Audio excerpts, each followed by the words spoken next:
हाय दोस्तों, कैसे हो? आशा करता हूँ बढ़िया होंगे, स्वस्थ होंगे और मस्त होंगे।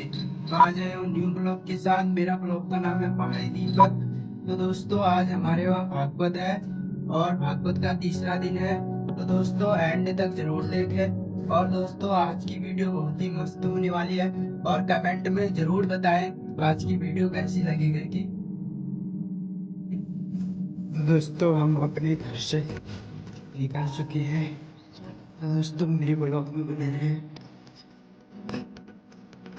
दोस्तों, ये पहाड़ का नज़ारा है, आप देख सकते हैं। दोस्तों, अब हम पहुंच चुके हैं। दोस्तों, अर्जू का मंदिर है, आप देखिए। अर्जू के मंदिर में पहुंचने वाले हैं, ज़्यादा दूर नहीं है। तो दोस्तों, एक कटेड़ी का नज़ारा है, आप देख लें।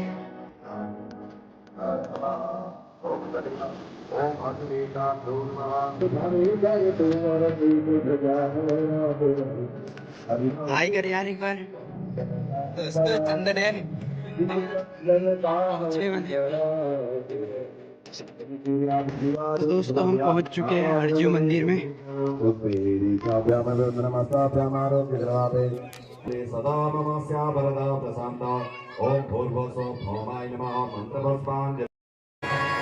भोलेनाथ को कितने कितना विश्वास देकर आई थी। मैं मनी मन सोच रही है, मैं अपने पतिदेव को कितना विश्वास देकर आई।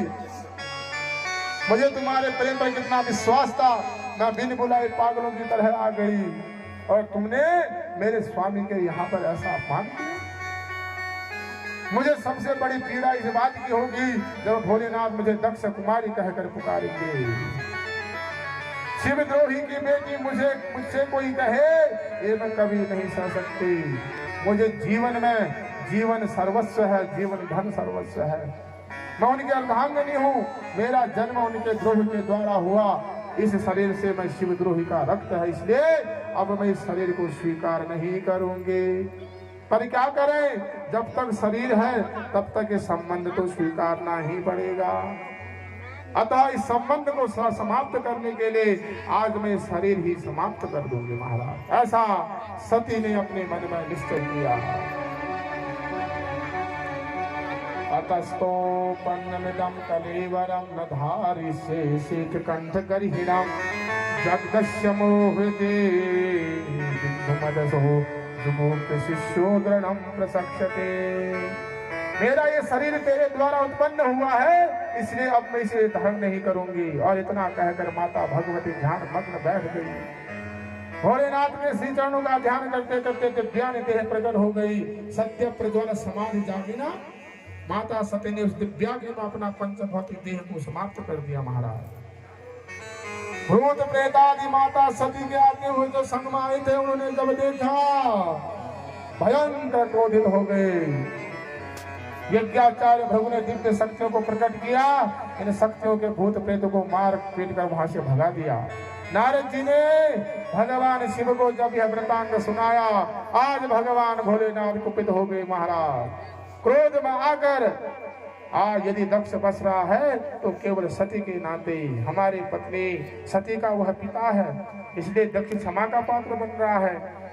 जब तक सती ही नहीं रही तो अब संबंध कैसा? अब जब मेरी पत्नी नहीं है तो काहे का संबंध? अब पात्रता समाप्त हो गई। भगवान भोलेनाथ ने अपने जटा उखाड़ कर पटक दी। देखते देखते जब भोलेनाथ ने जटा से देखा, एक विकराल महापुरुष जो है प्रकट हो गया। विकराल महापुरुष जो है प्रकट हो गया। उन्होंने कहा, क्या करूं? हो वीर ते भद्रम, हे वीर तेरा कल्याण हो। उसका नाम पड़ा महाराज वीरभद्र। आज्ञा दी, जाओ दक्ष के यज्ञ में पूरा नष्ट कर दो। दक्ष ने इतना भयंकर अपमान किया, सती जो है प्राणांत हो गई है। जब वीरभद्र चले, ऐसा आधी तूफान आया महाराज, भयंकर आधी चलने लगी। भृगुम्बबन्धमणिमान् वीरभद्रं प्रजापतिं चण्डे सम्मोहनं देवं भगं नन्देश्वरो जहि। उसी समय जो है वीरभद्र ने जो है भयंकर उत्पात मचा दिया और भृगु मुनि की उठकर भाग रहे थे तो भृगु मुनि को भी पकड़ लिया, दक्ष को पकड़ लिया, किसी ने पूखा को पकड़ लिया, किसी ने भृगु को पकड़ लिया और वहां यज्ञशाला में जो बल्लियां पड़ी थी उनको उटक पटक करके फेंक दिया और यहाँ दक्ष का सर जो है धड़ से अलग कर दिया। क्षणम रुष्टो क्षणम तुष्टो रुष्ट तुष्ट क्षणे क्षणे। अब जो है यहाँ जब यज्ञ अगर कोई यज्ञ शुरू हो जाता है महाराज, जब यज्ञ कोई शुरू होता है उसकी संबंधता बहुत अति आवश्यक है महाराज। यज्ञ में जो है दक्ष प्रजापति की जब मृत्यु प्राप्त हो गई तो यहाँ पे अब देवताओं ने कहा महाराज कैसे यज्ञ संपन्न होगा। पुनः सब देवता लोग भगवान ब्रह्मा के पास पहुंचे। ब्रह्मा जी ने कहा ऐसे नहीं चलेगा, सब शिव के पास जा रहे हैं और कह रहे हैं शिव भोले भंडारी शरणे हम आए तिहारे। शिव भोले भंडारी शरणे हम आए तिहारे।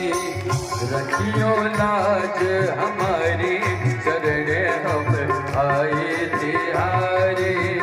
रखियो लाज हमारे शरणे हम आए